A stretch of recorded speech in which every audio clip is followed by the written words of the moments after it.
बिस्मिल्लाहिर्रहमानिर्रहीम। Programme Asia files के साथ मैं हूं आपका मेज़बान ज़फ़र महमूद शेख। आज हमारा मौजू है सऊदी अरेबिया और सऊदी अरेबिया के हवाले से बहुत सी अच्छी खबरें आ रही। जो सबसे बड़ी और अच्छी खबर जिसने पूरे आलम इस्लाम के दिलों को ठंडा कर दिया वो ये खबर थी कि किसी तरह 1.5 साल के वक्फे के बाद बिलाखिर हरमैन शरीफैन में मुकम्मल तौर पर इबादत की इजाज़त हो गई है और वहाँ कोरोना SOPs ख़त्म कर दी गई हैं। 18 अक्टूबर को फजर की नमाज के बाद पहली दफ़ा ऐसा हुआ कि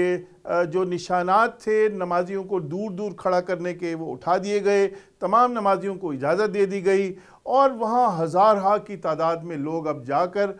उम्रा अदा कर रहे हैं, तवाफ़ कर रहे हैं, नमाज़ें अदा कर रहे हैं। ताहम एक चीज़ अभी भी वहाँ मौजूद है कि जो 2 ऐप्स सऊदी हुकूमत ने बनाई थी तमन्ना और तवक्कलना के नाम से, और उसका सिस्टम अभी चल रहा है कि हर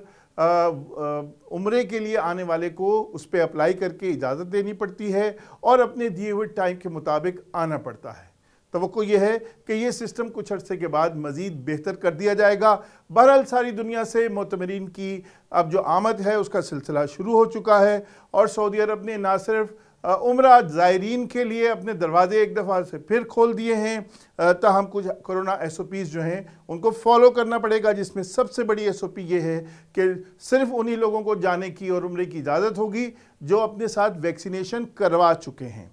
इसी तरह दूसरी बड़ी खबर ये थी कि सारी दुनिया से वो मुसलमान और वो लोग जिनके पास सऊदीया का विज़िट वीज़ा या वर्क परमिट मौजूद है उनको भी सऊदी अरेबिया जाने की इजाज़त दे दी गई है। चुनाचे वो तमाम लाखों लोग, वो तमाम लाखों पाकिस्तानी और वो तमाम लाखों मुसलमान जो दीगर मुस्लिम ममालिक से ताल्लुक़ रखते थे, सऊदीया में काम करते थे, अब वो दोबारा से वापस जाना शुरू हो गए हैं। बात करें कोरोना की तो सऊदी अरेबिया में जहां तकरीबन 5.5 लाख से ज़ायद लोग कोरोना से मुतासिर हुए थे, वहां ये सूरत हाल अब बहुत बेहतर हो चुकी है और अरब न्यूज़ की रिपोर्ट के मुताबिक 20 अक्टूबर को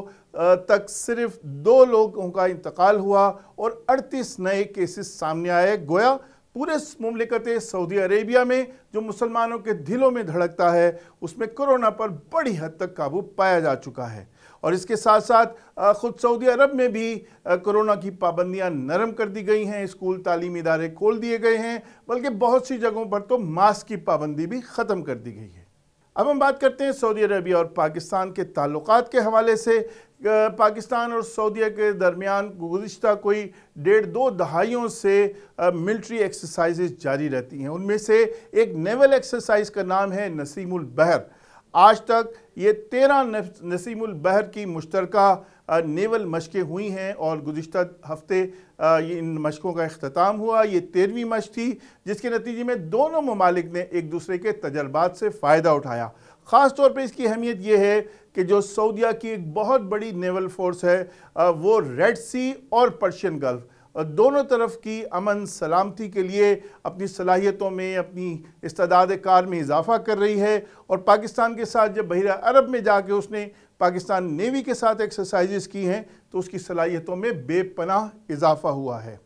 और ये जो तकरीब हुई उसमें आर्मी चीफ जनरल बाजवा भी शरीक हुए और बेशुमार हुकूमत पाकिस्तान के शरीक हुए, जिससे इस बात का सबूत मिलता है कि दोनों बरादर इस्लामी ममालिक के दरमियान ताल्लुकात पहले से ज़्यादा मजबूत हैं और बहुत तेज़ी से आगे बढ़ रहे हैं। इसी दौरान सऊदी अरब में पाकिस्तान के साबिक सफ़ीर जनाब शाहिद अमीन साहब ने एक किताब भी लिखी है और गोया वो गुज़िश्ता 2 दहाइयों के दरमियान वो किताब पाकिस्तान और सऊदीया के ताल्लुकात का एक अहाता करती है और ये बताती है कि किस तरह वक्त गुजरने के साथ साथ दोनों ममालिक के ताल्लुकात आपस में बेहतर हुए हैं। और ये किताब इस लिहाज से भी अहम है कि इसका मौजू ही पाक सऊदीया ताल्लुकात जो है तारीख़ की रोशनी में रखा गया है और उसकी तकरीब रुनुमाई भी हुई, जिसमें जितने भी मुकर्ररीन थे, ख़ास तौर पे जो इंटेलेक्चुअल्स थे, उन्होंने इस राय का इजहार किया कि पाकिस्तान और सऊदीया 2 ममालिक लेकिन एक जान और एक कौम हैं और इन दोनों के मजबूत ताल्लुकात पूरे आलम इस्लाम के लिए बेइंतहा फ़ायदेमंद हैं और इन्हें आगे बढ़ाते रहना चाहिए, को जाके इनमें कोई कमी या खामी पैदा करने की इजाज़त दी जाए। एक और अहम ख़बर जो सऊदीया पाकिस्तान ताल्लुकात के हवाले से अहम है वो ये है कि सऊदी अरब ने बिलियन ट्री शजरकारी के हवाले से पाकिस्तान से मदद और ताउन मांग लिया है। गोया सऊदी अरेबिया ये चाहता है कि पाकिस्तान ने अपने मुल्क में जिस तरह गुज़िश्ता 5-7 सालों के दरमियान बहुत मेहनत के साथ और बड़ी लगन के साथ माहौलियाती आलूदगी के असरात को कम करने के लिए एक शजरकारी का गैर मामूली मंसूबा बनाया है जिसकी सारी दुनिया में तारीफ़ की जा रही है, तो पाकिस्तान की इन एक्सपर्टीज़ से भी फ़ायदा उठाया जाए और सऊदी अरेबिया के बहुत से ख़ित्तों में, इलाक़ों में जो कि ज़्यादातर सहराई हैं और रगिड हैं, वहाँ पर पाकिस्तान जो है वो सऊदी अरेबिया के साथ ताउन करे, अपनी सलाहियतें वहाँ भी इस्तेमाल करे और अपनी पाक सरज़मीन हरम को भी सरसब्ज़ व शादाब किया जाए। इसके लिए पाकिस्तान ने हर तरह से खुशी का इजहार किया है और मामलात आगे बढ़ रहे हैं। लेकिन इसी दौरान एक दिलचस्प बात ये हुई कि पाकिस्तान के वज़ीर अमीन असलम साहब ने जो कि सॉल्ट रेंज में जो हमारा बिलियन ट्री हनी का प्रोजेक्ट था, वहाँ से जो शहद निकला वो उन्होंने तोहफ़तन बरतानवी और सऊदी सुफरा को भेजा और लोगों को भी भेजा होगा। ताहम सऊदी अरब के सफ़ीर ने इस पर बहुत ही खुशी का इजहार किया और उन्होंने हुकूमत पाकिस्तान को पेशकश की है कि बिलियन ट्री हनी का जो प्रोजेक्ट है उसमें जितना भी शहद पाकिस्तान में तैयार होगा, सऊदी अरब वो सारा का सारा ख़रीदने को तैयार है। जी हाँ, ये एक बहुत बड़ी पेशकश है क्योंकि ऑलरेडी इस हवाले से हुकूमत पाकिस्तान काम कर रही है। 2 अरब रुपए खर्च किए गए हैं, जिसमें से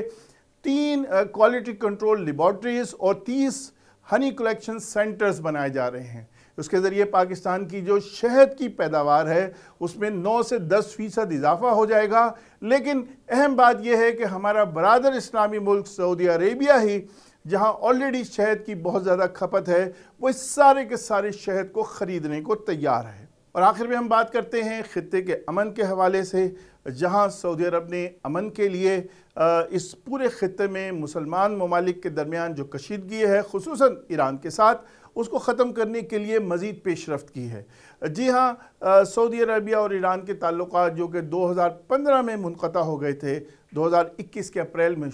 उसके ख़ात्मे का आगाज़ हुआ और मज़ाकरात शुरू हुए और अभी गुज़िश्ता महीने इसका चौथा मज़ाकरात का राउंड हुआ जो कि ग़ालिबन इराक़ में ही हुआ। और यानी ना तो ईरानी सऊदी अरब गए, ना सऊदी ईरान गए, बल्कि किसी तीसरे मुल्क में यानी इराक़ में दोनों ममालिक में बैठ के आपस में बातचीत की और इस बात की कोशिशें की जा रही हैं कि किसी तरह दोनों बरादर इस्लामी ममालिक के दरमियान कशीदगी को ख़त्म किया जाए। एक बात बहरहाल अहम है कि इस कशीदगी का एक बहुत बड़ा एलिमेंट यमन का तनाज़ा है जो अभी तक जारी है। सऊदी अरब समेत मुसलमान ममालिक के जो फ़ौजी इत्तेहाद है उसका ये मौक़िफ़ है कि यमन में जो हूसी बागी हैं, जो कि अपनी एक लीगल कानूनी हुकूमत के ख़िलाफ़ जिन्होंने अलम बगावत बुलंद किया हुआ है, उसमें ईरान की सपोर्ट हासिल है उन्हें। और सऊदीया ये चाहता है कि यमन की जंग भी ख़त्म हो, ईरान के साथ कशीदगी भी ख़त्म हो जाए। ताहम जब तक हूसी बागियों के हमले और मिज़ाइल और ड्रोन अटैक जारी रहेंगे, हो सकता है ये मज़ाकरात ज़्यादा कामयाब ना हो सके। लेकिन उसके बावजूद दोनों ममालिक की जानिब से इन मज़ाकरात को जारी रखना, उन्हें आगे बढ़ाना और उसके चौथे राउंड तक पहुँच जाना एक बहुत बड़ी अचीवमेंट है। और दुआ गो हैं कि दोनों ममालिक अपने तनाज़ात पुरअमन तरीके से बैठ कर भाइयों की तरह और दोस्तों की तरह हल करें। ताहम इन मज़ाकरात के बाद ये उम्मीद पैदा हो चली है कि जो गल्फ़ का रीजन है, जो अरब रीजन है, जहाँ हर वक़्त जंग के बादल मुंडलाते नज़र आते हैं, वहाँ अमन की उम्मीदें पैदा हो गई हैं। आज तक के लिए प्रोग्राम के लिए इतना ही। ज़फ़र शेख को इजाज़त दीजिए। अल्लाह ने